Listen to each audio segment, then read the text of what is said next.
It's always great to interview the drivers who drive in the Detroit Indy Grand Prix.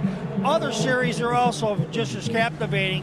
One of the things we want to take a look at today is what is the strategy that goes on during the practice sessions before the race and all the adjustments that have to be made.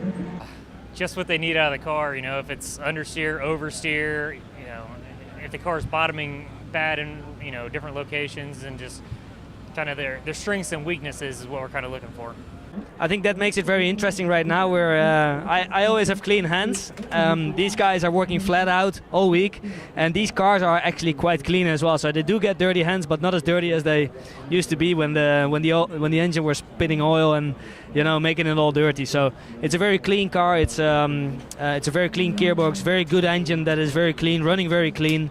Very lean because you don't want to burn too much fuel because you only have to carry it around. So you want to get the maximum performance without using too much fuel and so on. So there's a lot of details in this car which makes it quick.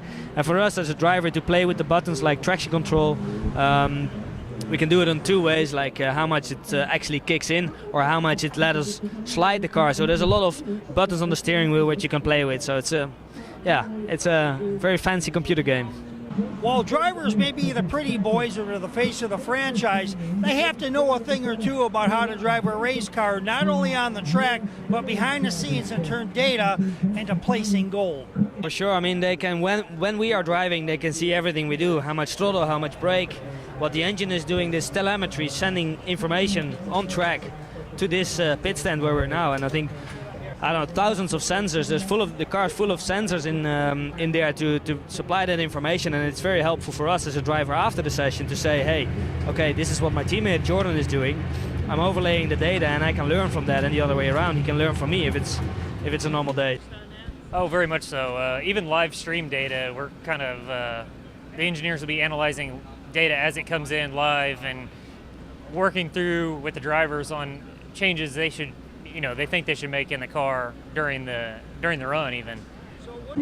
The pit crew is very important to a driver's practice as they communicate to the team, the engineering, and the driver what's going on with the car, and they make those quick adjustments that turn that lap into perhaps a first place finish. We hope you've enjoyed these behind the scenes look at the pit racing strategy. For Detroit Sports Media, this is Roy J. Akers reporting.